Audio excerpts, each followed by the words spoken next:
The room went quiet the moment Harriet walked in, not the polite kind of quiet, the kind where conversations naturally pause and resume.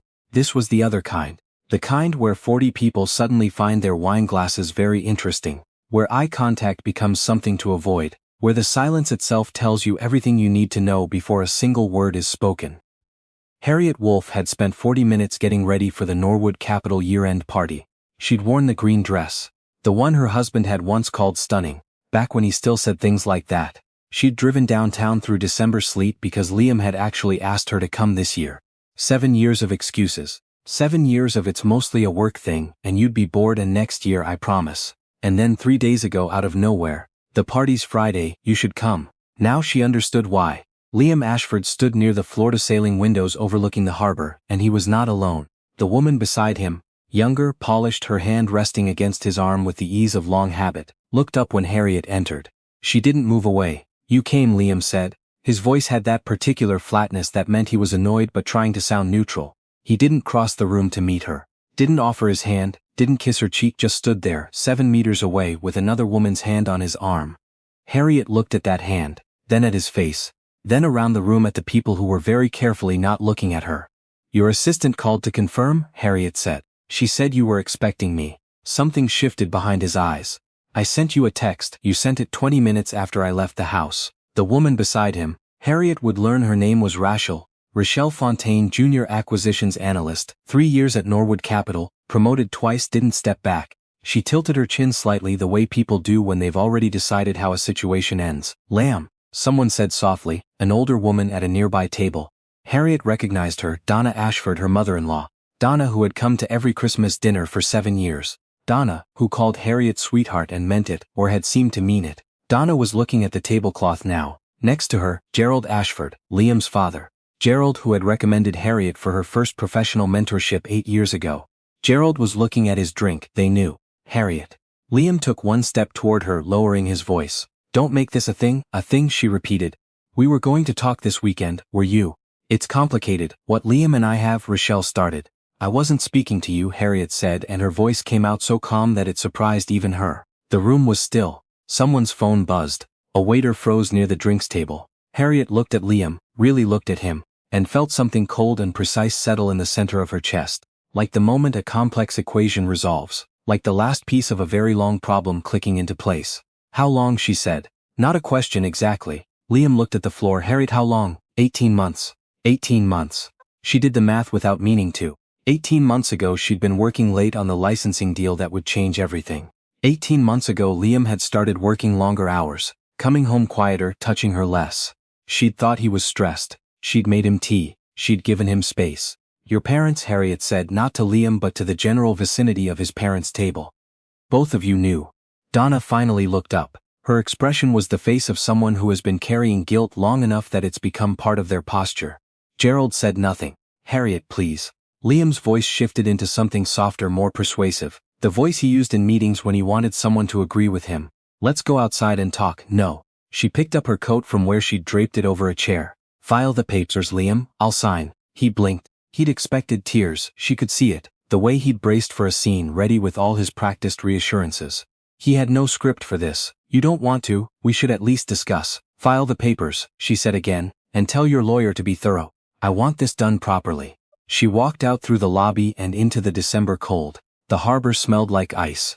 She stood on the pavement for a moment, breathing steadily, and then she took out her phone and called a number she'd been holding in her contacts for 6 months. It's Harriet, she said when the line picked up. I'm ready, move forward with everything. A pause. All of it? She thought about Liam's face, about Rochelle's hand, about Donna and Gerald sitting at that table knowings, saying nothing, coming to Christmas dinner anyway. All of it, she said. Buy the building. She hung up, tucked her phone into her coat pocket, and walked to her car through the sleet. The divorce papers arrived on a Tuesday. They were delivered by a courier who handed them over with professional neutrality, which Harriet appreciated. She signed for the envelope, went to the kitchen table, made herself a cup of tea and read every page. Liam's lawyer had been thorough. He wanted the condo. He wanted the car they'd bought together 2 summers ago on a trip to Prince Edward Island. He wanted half of what he estimated was in their joint accounts. An estimate that was, to put it charitably, not well researched. Under Harriet's business assets his lawyer had written, consulting work, estimated annual income $70,000 $90,000, 70 to 90,000. She'd made that in the first quarter on licensing fees alone. Her phone buzzed, a text from an unknown number. Sign it. You'll be fine. Don't drag this out. Liam using someone else's phone, sitting somewhere with Rochelle, probably thinking this was the easy part. Harriet called her lawyer Viveka Park, who had been her attorney for 4 years and knew exactly who Harriet was and what she was worth. The papers came, Harriet said. Viveka's voice was dry and precise as it always was. I've seen the asset disclosure. His side is embarrassing. He thinks I have nothing. He thinks wrong. Do you want to contest? No. Harriet looked at the papers. I'm signing. Exactly as is. Silence. Then, Harriet, you understand what you're giving up. I understand completely. I don't want anything from him. Not the condo, not the car, not $1. I want him to believe, move fast. If he's not contesting and you're agreeing to all terms, 45 days, maybe less. The province moves slower than we'd like. That's fine. I have time. She paused. The acquisition closes next week? Everything's clean, Viveka confirmed. Your name appears nowhere in the public filings. The holding company is registered in Alberta. By the time anyone traces it back through the trust structure, they'll have given up. Good. Harriet signed the first page. Keep it that way. She signed every page methodically. Then she called a courier and had the papers picked up within the hour. Liam called that evening. He sounded surprised, which she'd expected. You already signed? Yes, just like that. That's what you wanted, wasn't it? A pause. I thought you'd want to talk first. There's nothing to talk about, Liam. Where are you going to go? It came out less as concern and more as something he felt he was supposed to ask. That's not your business anymore. You could keep some of the furniture at least. The stuff from your mother's, send it to donation. I've already arranged movers for my personal things. She waited a beat. Is that all? Another pause, longer this time. You're being very strange about this. She almost laughed. She was being strange, not him. Not the man who had maintained an 18-month affair, who had kept it from her while she built her life and her business and cooked meals and asked how his day went. Not him, her. Goodbye, Liam, she said and ended the call. She stood at the window of the condo she'd bought before they got married. Though he'd never known that, had accepted, we bought it together. As something that felt true because he'd moved in and put his name on things. She looked out at the city and thought about the girl she'd been 12 years ago, 26 years old and building a software platform in a rented room above a laundromat on Bloor Street. The platform had started as something practical, a scheduling and compliance tool for small healthcare clinics, the kind of administrative problem no one wanted to solve because it wasn't glamorous. Harriet had solved it anyway. She'd spent 2 years coding, testing, failing, patching and finally building something that worked. She called it ClearPath. She'd been married to Liam for 2 years when the acquisition offers came. The largest from a healthcare technology company based in Vancouver, valued ClearPath at $620 million. She remembered sitting in Viveka's office, reading the offer letter, then reading it again, then asking Viveka to read it too, just to confirm the number was real. She'd gone home that night intending to tell Liam. She'd rehearsed the conversation in the elevator, but when she walked in, Liam was on the phone with his brother Mitchell, and she'd stood in the hallway listening before he noticed her. Yeah, I don't know. Harriet's thing is doing okay, I think. She says it's growing, but she's been saying that for 2 years now. I'm honestly not sure it's going anywhere. A pause. No, I know. I cover most things. She's working on it. I don't want to push her. He laughed. Let her have her project. Let her have her project. She'd closed the door softly and gone back downstairs and sat in the lobby for 20 minutes. After that, the decision was simple. She had the sale structured through a private holding company. The money went into accounts Liam didn't know existed. She reinvested quietly. Real estate, equity stakes, a biotech fund. She kept living in the condo, kept working from home, kept being the wife who had a small consulting practice that did fine. By the time she walked into the Norwood Capital party and discovered the affair, her net worth was north of $1 billion. And her husband, who was leaving her for an analyst, thought she had a consulting practice. The acquisition she'd referenced on the phone that night, the one that closed the following week, was Norwood Capital's office building. Not the company itself. The building. Liam's firm rented 7 floors of a glass tower in the financial district. The building had been quietly purchased through a chain of holding companies that traced back, eventually, to a trust that held Harriet's private accounts. She now owned the property in which her soon-to-be ex-husband worked. She owned the lobby he walked through every morning. She owned the windows he stood beside when Rochelle put her hand on his arm. He had no idea. 4 weeks after the divorce was finalized, Harriet sat in a meeting room on the 42nd floor of a different building, reviewing a report. It had started as a routine property assessment. New building ownership bringing in a management team, reviewing existing commercial tenants, standard practice. What the assessment had uncovered was less standard. The lease terms are irregular, said her property manager, a precise man named Stewart who had been in commercial real estate for 30 years. The previous ownership gave Norwood Capital a rate well below market in 2019 and never renegotiated. The firm has been paying 40% less than comparable tenants in the same tower. Harriet looked at the figure. And who authorized the below-market rate in 2019? Stewart checked his notes. The previous property management company. However, the decision was recommended by someone with a personal relationship with one of the Norwood Capital partners. He slid a document across the table. Gerald Ashford. Harriet looked at the document without touching it. Liam's father had been a senior partner at Norwood Capital for 22 years. In 2019, he had used that position to recommend a favorable lease to the building's then management company, through a contact he maintained socially. It was the kind of arrangement that exists in the gray space between professional and personal. Technically not illegal, but ethically the sort of thing that should have been disclosed and wasn't. There was more. Rochelle Fontaine had been promoted to senior analyst 8 months into her tenure, an unusually fast track. Her performance reviews were strong. Harriet had read them, but so were other analysts who hadn't been promoted at the same pace. The difference, the report suggested, was access. Rochelle had been included in client dinners, senior meetings and presentations that were normally reserved for established analysts. Someone had been quietly building her profile. Someone on the inside. I want to know who was managing her career trajectory, Harriet said. Stewart had anticipated the question. The mentorship was informal, nothing on paper, but the pattern of access tracks consistently to the senior partner level. Specifically to Gerald Ashford's portfolio clients. Gerald, not just Donna staying quiet at a Christmas dinner. Gerald actively using his position at the firm to help the woman his son was sleeping with. Harriet sat back. She thought about the 7 years of holidays. Gerald carving the turkey. Gerald asking about her work with polite interest. Let her have her project. While knowing his son was cheating and using the firm to advance the other woman's career. What's the standard lease rate for comparable tenants in this building? She asked. Stewart told her, renegotiate to market rate, Harriet said. Standard terms. Give Norwood Capital 60 days notice as per the commercial lease agreement.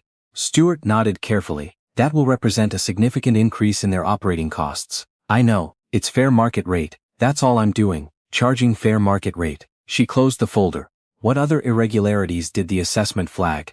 There were others. A parking allocation that exceeded the lease terms.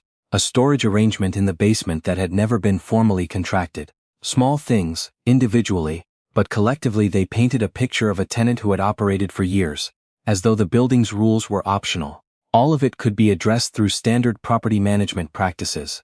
That was the thing. Every action Harriet was taking was defensible, documented, and routine.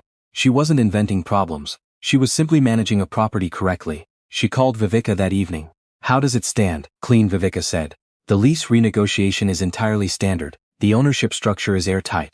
There's no public connection between you and the building company, and you've taken no action that wouldn't be considered routine property management. If someone investigates, they'll find a property management company following standard commercial protocols. Your name appears nowhere.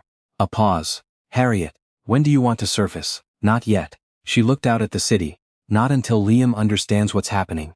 Liam found out about the lease in the first week of February. He called her on a Wednesday evening, and she let it ring to voicemail. The message was controlled but strained. Harriet, something's happening at the office. Our lease is being renegotiated to market rate. I don't know who bought the building, but the increase is significant. Dad's worried. I don't know if you have any contacts in commercial real estate, but if there's anyone who could. Anyway, call me. She didn't call back. She learned through Stewart's weekly reports that Norwood Capital had begun investigating the building's new ownership. They'd hired a commercial real estate consultant to trace the holding company. The consultant found Bright Meridian Property Holdings, registered in Alberta. Bright Meridian was owned by a numbered company. The numbered company's shares were held by a trust. The trust's beneficiary was listed as a private individual, with documentation filed under privacy provisions that were entirely legal and moderately common for high-net-worth property investors. They would not find her name, not without resources well beyond what a mid-sized financial firm would allocate to a lease dispute. Liam left a second voicemail 2 weeks later. This one was less controlled. I don't know if you've heard, but our lease is going up significantly, and Dad's. There are some questions being asked about some decisions he made when the lease was originally set up. Internal questions. I don't know what's going on. This feels connected somehow. Am I crazy? Call me. She deleted it. The internal questions Liam had referenced were real. The new property management company had requested documentation on the 2019 lease arrangement as part of standard due diligence. Norwood Capital's own compliance team, upon reviewing the documentation, had flagged Gerald's involvement as a potential conflict of interest that should have been disclosed at the time.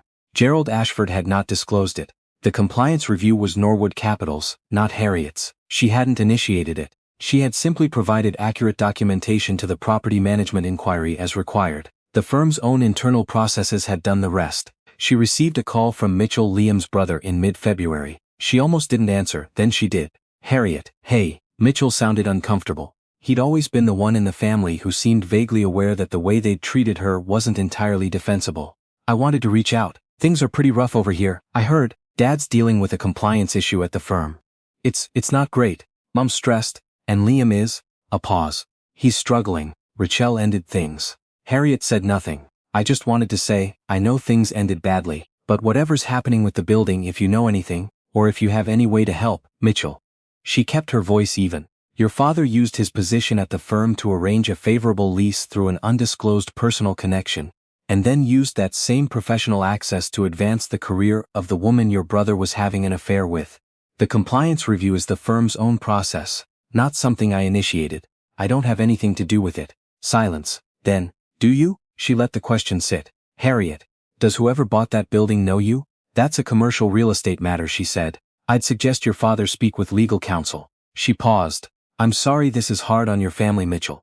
I mean that, but your father made choices, so did your brother. Choices have consequences." She hung up and stood in her kitchen for a long moment, her hands around a cooling mug of coffee. She had not at any point done anything wrong. That was what people would struggle to accept. There was no conspiracy. There was only a woman who had quietly built an extraordinary amount of wealth, who had managed a property according to standard practices, and who had allowed the truth to surface naturally. It still felt heavy sometimes, knowing where it led.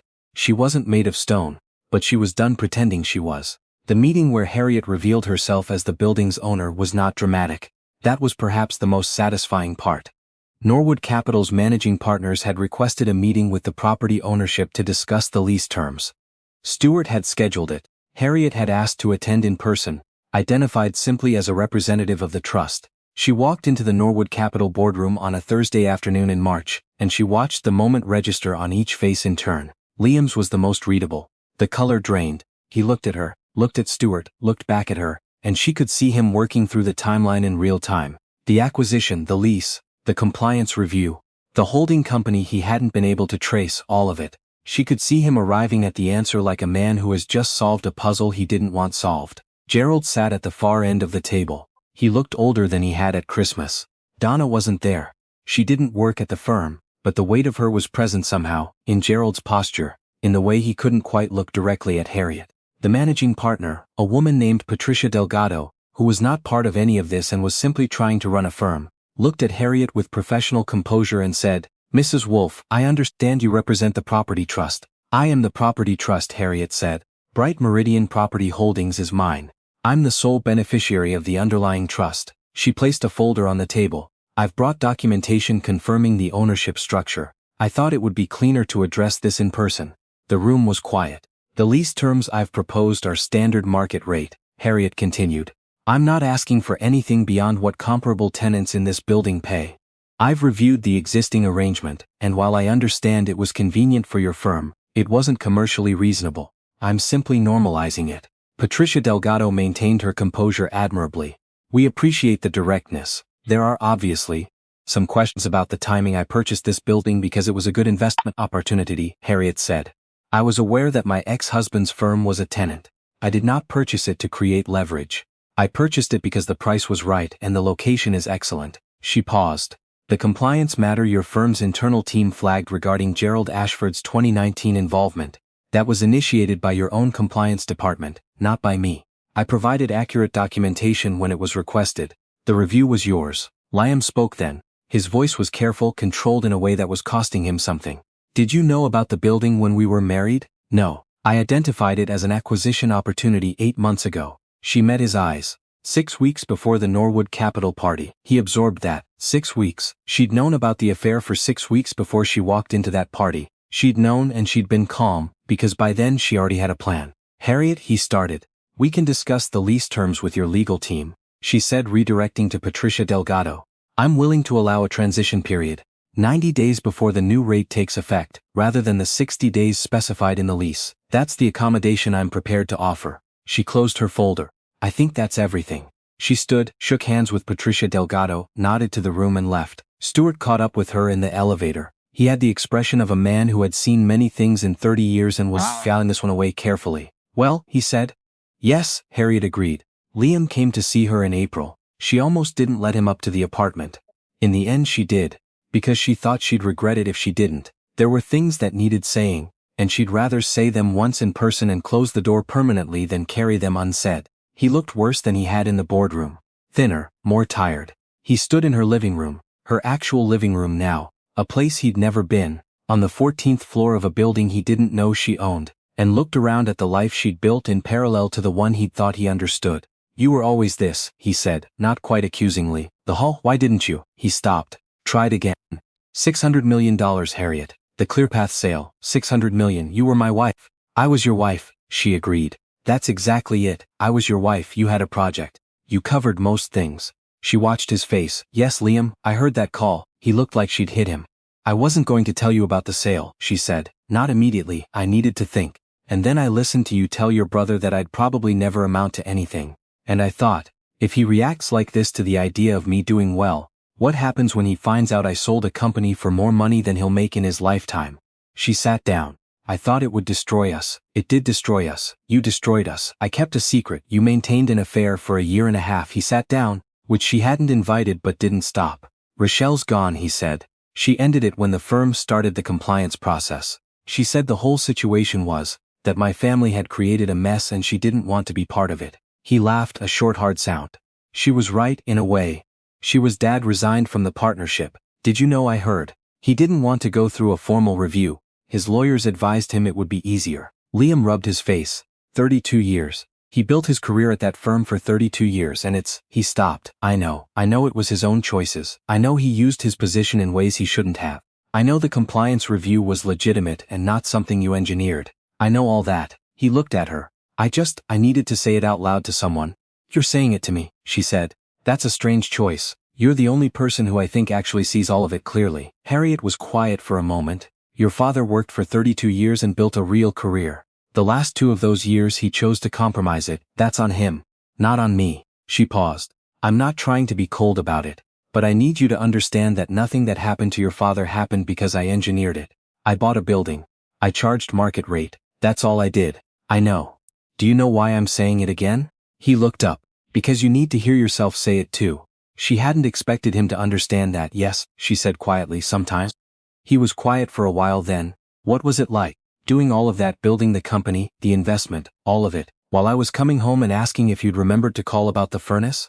Lonely sometimes, she said honestly, and also just ordinary. Most of it was very ordinary. Long days, spreadsheets, phone calls. The same as any work. I never asked. No, I thought I knew you. He said it simply without defense. And I realized this spring that I'd spent 7 years knowing a version of you that was mostly convenient for me. I never asked about the actual things. He looked at his hands. That's the thing I keep sitting with. Not that you were secretly a billionaire, but that I never asked what you were working on. I'd say, how was your day? And if you said good, busy, I moved on. I didn't want to know the details. They felt like they were in your world, not mine. That was the most honest thing he'd ever said to her. She felt the truth of it land, not painfully but precisely. I spent 7 years in the background of your life, she said. And I let myself be there because some part of me thought that was how it worked. That I had my world and you had yours and we overlapped in the domestic middle somewhere. She shook her head. That was my failure too. I should have demanded to be seen. You shouldn't have had to demand it. No, but I should have anyway. Liam stood eventually, and she walked him to the door, and before he left he turned and said, The building, are you keeping it? Yes, it's a good investment, with my firm in it. Patricia Delgado runs a solid operation. The firm's fundamentals are fine. The compliance issue was contained. She shrugged slightly. It's a good tenant. Okay. Liam. He looked at her. I hope you figure out what you want. I'm not offering anything. I mean it as it sounds. I hope you do the work and figure it out. Therapy, he said. Twice a week. Started in February. Good. After he left, she stood at the window for a long time, not thinking about him exactly. Thinking about the girl who had coded a platform in a room above a laundromat on Bloor Street, who had sold it for $620 million, who had gone home that night and heard her husband call it a project, and who had decided then and there to be very, very careful about who she let into her actual life. She'd been careful. She'd also been quiet when she shouldn't have been. Both things were true. She wouldn't be quiet anymore. By the following October, Harriet had purchased 2 more commercial properties in Toronto and 1 in Calgary. She'd formalized the investment structure under a holding company. She actually put her name on this time, Wolf Capital Partners. She hired a small team. She started doing interviews.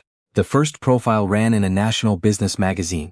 The journalist asked about the Norwood Capitol building, and Harriet answered directly. She'd bought it as an investment. She'd charged market rate. She'd allowed the documentation process to run normally. There was nothing more to it than that.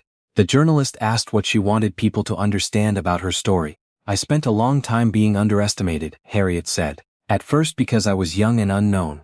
Then because I was a woman in tech. Then because I was a married woman who worked from home and people assumed that meant I wasn't working on anything that mattered. She paused. The world will fill in a story about you if you let it. I let it for too long. I'm not interested in that anymore.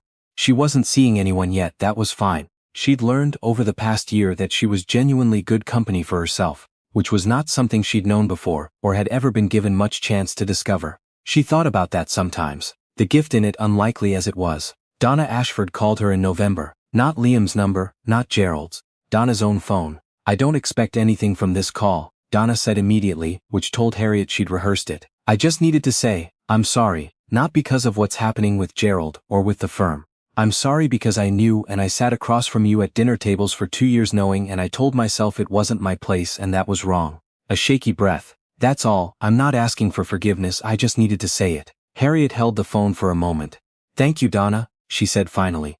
I appreciate you saying it. Are you all right? More than all right, Harriet said and meant it. I'm doing very well. She was. Wolf Capital Partners grew through the following year in ways she hadn't entirely predicted. She'd expected the property work. She hadn't expected to be approached as a keynote speaker, an advisor, a mentor. She gave a talk at a women's entrepreneurship conference in Vancouver, and someone in the audience cried, which was startling. And then afterwards the woman explained she'd sold a small tech company the previous year, and hadn't told her husband about it yet because she was afraid of how he'd react. Harriet took her for coffee and they talked for 2 hours. Tell him, Harriet said eventually, not because he deserves to know. Maybe he does, maybe he doesn't, that's between you. Tell him because the secret is heavier than it looks. It compounds, and you deserve to be known. She meant it. She'd learned it the hard way, but she'd learned it completely. At a conference in the spring, she met a woman named Dr. Priscilla Okafor, a cardiologist who was building a medical data platform. They talked for 3 hours about healthcare technology, about the problems that still hadn't been solved elegantly, about the particular frustration of having a good idea and no one who would take it seriously. Harriet invested in Priscilla's company 6 weeks later. It was the best decision she made that year. The Norwood Capital lease came up for renewal in the summer. Patricia Delgado's team negotiated professionally and efficiently, and they reached terms that were fair to both parties. The meeting was an hour. Everyone was businesslike. No one mentioned Liam. Harriet signed the new lease agreement, handed it to Stuart, and went home to her apartment and opened a bottle of wine, and watched the city lights come on across the harbor. She had signed other papers in this past year. The divorce papers she'd signed without looking twice. The ClearPath acquisition closing documents years before that. The articles of incorporation for Wolf Capital. Each one had been a door. Each one had changed what came next. She didn't spend much time looking back, but occasionally on quiet evenings, she let herself acknowledge what had happened. Not what Liam had done to her, but what the whole sequence had forced open. The door she'd been too careful, too accommodating, too small to walk through on her own. She'd walked through it now. She was on the other side. And the other side, it turned out, was extraordinarily large.